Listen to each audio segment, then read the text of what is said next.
Gold, trusted gold buyers. మీరు తాకట్టు పెట్టిన బంగారాన్ని విడిపించి ఈ రోజు ఉన్న మార్కెట్ ధరకు కొనబడను.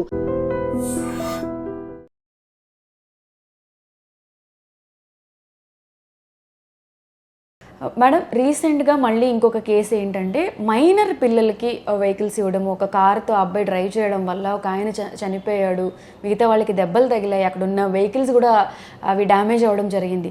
రోడ్ల మీద ఎక్కడ చూసినా 6th క్లాసు 7th క్లాసు చిన్న చిన్న పిల్లలు బండ్లు తోలుతూ ఉంటారు. అంటే పేరెంట్స్ కూడా సరదాగా ఫీల్ అవుతున్నారు, మా పిల్లలు డ్రైవ్ చేసేస్తున్నారు, కార్ నడుపుతున్నారు, అది నడుపుతున్నారు అని. దీనివల్ల జరిగే పరిణామాలు ఇంత దారుణంగా, అంటే ఒక మనిషి ప్రాణం పోయే వరకు వచ్చినా కూడా ఇటువంటి ఎందుకు మారట్లేదు? అసలు ఇటువంటి సిచ్యువేషన్స్ని ఎలా ఖండించాలి? అసలు అవేర్నెస్ లేదు అసలు ఎవ్వరికి కూడా. మీరు అన్నట్టు మురిసిపోతున్నారు అంతే పేరెంట్స్. ఇప్పుడు రీసెంట్గా తీసుకుంటే 17 years బాయ్, అది పెద్ద ఇన్నోవా టైప్ పెద్ద కార్, అది 7 seater, అది వేసుకొని ఒక్కడే వెళ్తున్నాడు. దానికన్నా ముందు ముగ్గురు కలిసి ఎక్కడికో ట్రిప్ అట, ముగ్గురు ఫ్రెండ్స్. ఈ అబ్బాయి పేరు నాజరా, నదీర్ ఏదో ఉంది, ఇతను నదీర్, ఇంకో 2 ఫ్రెండ్స్ ఎక్కడికో వెళ్ళాలి. ఓకే, ట్రిప్ రెడీ చేసుకున్నారు. నేను ఇప్పుడే ఇంటికి వెళ్ళి వస్తాను ఉండండి అని చెప్పి వీడొక్కడే ఇంటికి వస్తున్నట్ట. వస్తున్న నేపథ్యంలో అంటే వీళ్ళు ఏదో నేర్చుకుంటారు, కాస్త చూసో లేకపోతే అప్పుడప్పుడు తీసో కార్ని కొద్దిగా నేర్చుకుంటారు. దీన్ని ఒకటేసారి హైవే మీద ట్రిప్పులకి వెళ్ళేంత ఎక్స్పర్ట్స్ అయితే అవ్వలేరు వీళ్ళు. అనుకుంటారు అంతే, అంతవరకే. ఇక్కడిక్కడే చేసింది బయటకు వెళ్ళి చేసింది ఒకలాగా ఉండదు. ఈ అబ్బాయి ఏం చేశాడు, సరే నేను ఇప్పుడు ఇంటికి వెళ్ళి వస్తానని చెప్పి వచ్చాడు. పెద్ద వీరుడు అనమాట. ఏం చేశాడు,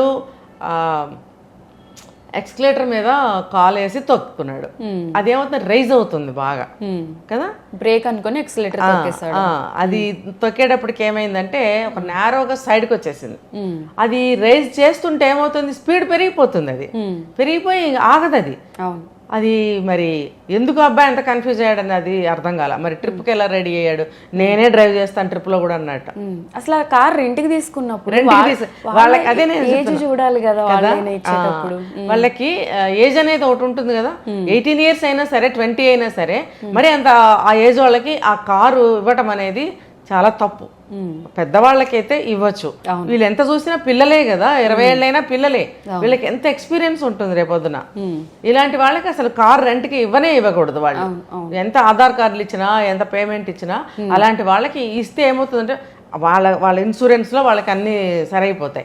వాళ్ళు డబ్బు కోసం చూసుకుంటారు. అయితే మేజర్లు అయితే చాలు అనుకోవటం కూడా తప్పే నా దృష్టిలో. సర్టెన్ ఏజ్ రావాలి, ఒక 25 years అన్న వస్తే మైండ్ మెచ్యూరిటీ వస్తుంది. ఈ చిన్న పిల్లాడికి ఇంటర్మీడియట్ లెవెల్ పిల్లాడికి ఏముంటుంది, ఉత్సాహం తప్పితే ఏముండదు. అది ఎక్స్లేటర్ మీద కాలేసి తొక్కడం వల్ల నేరోగా వచ్చేసాడు. ఇక్కడి నుంచి ఒక 2 స్కూటీ మీద వెళ్తున్నారు. అరే అది ఇటు వస్తుందని చెప్పి ఇంకా అక్కడ వేరే నో వే, గోడ ఉంది అక్కడ. ఎంతకి ఇంకా యువతలకు వస్తున్నారు పాపం వెళ్ళి, యువతలకు వచ్చినా సరే గోడ అడ్డం వచ్చేసింది. గోడకి ఆ బండికి మధ్యలో ఇంకా వాళ్ళకి దారి లేదు. అది అంత స్పీడ్ మీద వచ్చి వీళ్ళ మీద నుంచి వెళ్ళిపోయి మరో 3 ఎన్నో 2 wheels ఉంటే దాని మీద నుంచి కూడా వెళ్ళిపోవడం వల్ల వీళ్ళు అక్కడికక్కడే ఒక ఆయన చనిపోయాడు, ఇంకొక ఆయన హాస్పిటల్లో చనిపోయాడు. అంటే ఇప్పుడు తెలుసో తెలియకో అయినా సరే 2 చనిపోవడానికి కారణమయ్యాడు అబ్బాయి. అసలు ఇలాంటి నిర్ణయాలు ఏంటి వీళ్ళకి అసలు కారు వాళ్ళు ఎందుకు రెంట్కి ఇవ్వాలి? నేను ఇందాక చెప్పాను, ఎవరైనా ఒక తప్పు చేయడానికి చుట్టుపక్కలే కారణాలు అవుతాయి, సమాజమే కారణం అవుతుంది మెయిన్. ఈ విషయంలో తీసుకుంటే ఇప్పుడు ఆ కారు రెంట్కి ఇచ్చిన ఆయనకి ఒక సామాజిక బాధ్యత అనేది ఉండాలి కదా, సామాజిక స్పృహ అనేది ఉండాలి కదా. మనం ఇస్తున్నాం, ఎవరికి ఇస్తున్నాం? పిల్లాడికి. సరే నువ్వు పిల్లాడికి ఇస్తున్నావు, పిల్లాడితో పాటు పెద్దవాళ్ళు ఎవరైనా ఉన్నారా? ఆ ఇన్ఫర్మేషన్ తీసుకోవాలి కదా నువ్వు. ఏమీ తీసుకోకుండా 3 పిల్లలు వచ్చేసి మైనర్స్కి ఇవ్వచ్చా అసలు? దట్టు బ్యాచిలర్స్కి ఇస్తున్నావు నువ్వు. బ్యాచిలర్స్కి ఇచ్చేటప్పుడే అసలు భయపడతారు. ఇంకా అందులోనూ వాళ్ళు మైనర్స్, వాళ్ళు ఎక్కడికి వెళ్తారు, ఏం చేస్తారు? నా కార్ డ్యామేజ్ అయితే నా డబ్బులు నాకు వస్తాయి అని అనుకుని ఇచ్చాడు అతను. దానివల్లే కదా ఇప్పుడు ఎంత యాక్సిడెంట్ జరిగింది. ఈ అబ్బాయి ఏమీ పెద్ద ఎక్స్పర్ట్ కాదు, చిన్న మనస్తత్వంగా ఉంటుంది. వీళ్ళకి ఏంటంటే ఉత్సాహం, హుషారు, ఉరకల వేస్తున్న రక్తం. వీళ్ళకి ఏంటంటే సినిమాల ప్రభావం, రేసుల ప్రభావం, రేస్ కార్స్ చూస్తుంటాం కదా, ఆ ప్రభావం వల్ల వీళ్ళు రయ్యమని వెళ్ళిపోవాలనుకుంటారు. స్టీరింగ్ ఇలా తిప్పాడు గొప్ప అనుకుంటారు వాళ్ళు. స్టీరింగ్ నందు జస్ట్ నువ్వు ఇట్లంటే చాలు కార్ జర్కిచ్చి ఇటు తిరుగుతుంది తెలుసా. అలాంటిది ఇలా తిప్పితే అది ఎంత డేంజరు. పేరెంట్స్ కూడా అంటే పిల్లలు ట్రిప్కి వెళ్తున్నాము కార్ తీసుకుని అన్నప్పుడు వాళ్ళు కూడా గైడ్ చేయడమో లేకపోతే ఒక డ్రైవర్ని పెట్టి పంపించడమో, అసలు వాళ్ళకి తెలుసో లేదో, చెప్పారో లేదో కూడా తెలీదు. ఒకవేళ పిల్లల మనస్తత్వం తెలిస్తే కూడా ఇంట్లో చెప్తే కూడా వాళ్ళైనా సరే అడ్డుకోవాలి.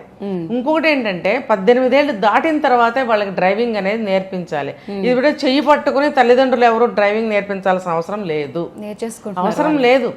ఎందుకు మా అబ్బాయే ద ఏజ్ ఆఫ్ 3.5 years, ఆ ఏజ్ లో మా హస్బెండ్ కార్ న్యూట్రల్ లో పెట్టి అక్కడ పెట్టారు మళ్ళీ వెళ్ళాలని చెప్పి.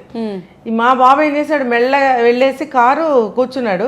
రోజు చూస్తాడు కదా వాడు డాడీ డ్రైవింగ్ చేస్తుంటే రోజు చూస్తున్నాడు. స్టీరింగ్ పట్టుకున్నాడు, ఆ గేర్ని ఇట్లా అన్నాడు, వెళ్ళి చెట్టుకు గుద్దుకుంది. అబ్బా, అది ఇంకా మన ఇంటి ముందే కాబట్టి ఏదో చెట్టు ఉంది కాబట్టి చెట్టు గుద్దుకుని ఆగింది.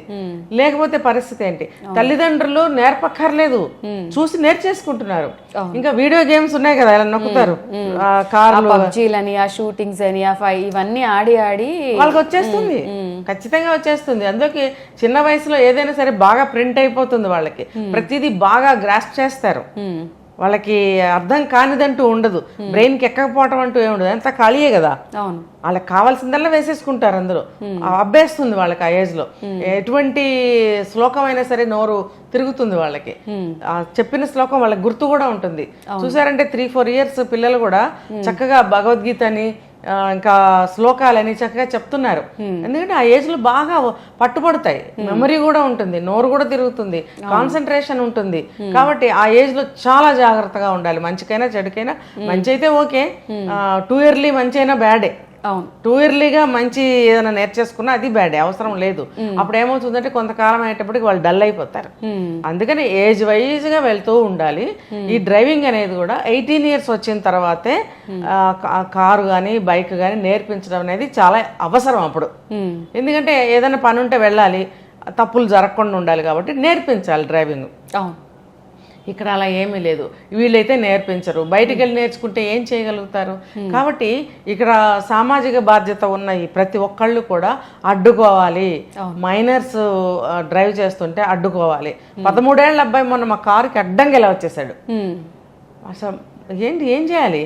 వెళ్ళిపోయాడు, తూనీగలాగా వెళ్ళిపోయాడు. మొన్న రీసెంట్ గా ఒక వీడియోలో కూడా చూసామమ్మా, అంటే పోలీస్ ఆయన సిఏ అంట, చిన్న మైనర్ అబ్బాయికి ఇచ్చి డ్రైవ్ చేస్తున్నాడు. ఎవరో కార్ ఆపి వీడియో తీస్తుంటే మా తాత పోలీస్ అని చెప్తున్నాడు ఆ అబ్బాయి. అంటే పోలీస్ అయితే మైనర్స్ డ్రైవ్ చేయాలని వాళ్ళే ఎక్కువ అవేర్నెస్ ఇవ్వాలి కదా. వాళ్ళే అదే మరి ఉల్టా ప్రశ్న అదే. ఆ డిపార్ట్మెంట్ అయినప్పుడు మీరే ఎలా ఉంటే ఎలా అని అడుగుతారు, ఖచ్చితంగా అడుగుతారు. ఇప్పుడు చాలా మంది ఇలా డ్రైవ్ చేస్తూ ఫాదర్స్ ముందు బేబీస్ ని పెట్టుకొని వాళ్ళ చేయి కూడా స్టీరింగ్ మీద పెట్టి తిప్పు అంటున్నారు. ఇంకేం చెప్పాలి? 1 year కూడా ఉండదు వాళ్ళ ఏజ్. కార్ గేమ్ ఆడుకున్నట్టు ఫీల్ అవుతూ ఉంటారు వాళ్ళేమో. మరి అది అవసరం లేదు. కాబట్టి మనం ఇలాంటి ఎక్కడన్నా కొన్ని జరుగుతాయి, కొన్ని వాళ్ళు ఫ్రెండ్స్ ద్వారానో బయట గేమ్స్ ద్వారానో ఎలాగో చూసి నేర్చేసుకుంటున్నారు. కానీ సమాజంలో ఎవరైనా చూస్తే అడ్డుకోవాల్సిన బాధ్యత ప్రతి ఒక్క సిటిజన్ కి ఉంది అని నేను చెప్తున్నా. ఇప్పుడు రెంట్కి ఇచ్చిన అతనికి చాలా బాధ్యత ఉంది. ఒక మైనర్ అని తెలిసి నువ్వు ఆధార్ కార్డు తీసుకోకుండా కారు ఇస్తావా? ఇవ్వరు కదా. నువ్వు ఆధార్ కార్డు చూసినప్పుడు ఎందుకు ఇచ్చావు? ముగ్గురులో ఏ ఒక్కడన్నా మేజర్ ఏమన్నాడా? ముగ్గురు మైనర్సే, పైగా ముగ్గురు కలిసి ఇండివిజువల్ గా వెళ్తున్నారు. ఈ అబ్బాయి ప్రత్యేకించి నేనే డ్రైవ్ చేస్తానన్నట అని, నేను ఇప్పుడే వస్తానని చెప్పి వచ్చాడు. ఈ కర్మకు వచ్చాడు, వీళ్ళు చనిపోయే కర్మ రాసి పెట్టింది కాబట్టి ఇటు వచ్చాడు. కాబట్టి ఇప్పుడు ఆ అబ్బాయిని ఏమని శిక్షిస్తారు? మైనర్ కింద తీసుకెళ్లి అరెస్ట్ చేసి ఏదో అక్కడ వేరే దాంట్లో పెడతారు, అంతవరకే తప్ప ఇక్కడ బాధ్యత ఎవరిది? ఏమని క్లెయిమ్ చేయాలి వీళ్ళు? ఈ నష్టం ఎవరు పూడ్చాలి? వాళ్ళ తల్లిదండ్రుల, కార్ రెంట్కి ఇచ్చినోడుదా, ఎవరిదని చెప్పాలి? ఎవరు చేసినా పోయిన ప్రాణాన్ని తీసుకురాలి. కాబట్టి సమాజంలో ప్రతి ఒక్కళ్ళు సామాజిక స్పృహతో మెలగాలి. ఇలాంటివి ఎక్కడ చూసినా సరే కంప్లైంట్ చేయవచ్చు, అడ్డుకోవచ్చు, ఏదైనా చేయొచ్చు. అదేంటంటే మన హక్కు, అంతే. సమాజంలో చెడు జరగకుండా చూడటం అనేది మన హక్కు. అవును. సో ఏదైనా ఇక్కడ తప్పు అనేది మైనర్స్ది ఉంది, అలానే వాళ్ళకి కార్ ఇచ్చిన వాళ్ళది ఉంది, పేరెంట్స్ది కూడా ఉంది.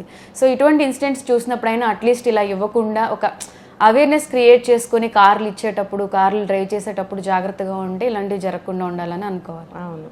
ఓకే అమ్మా, థ్యాంక్ యూ సో మచ్.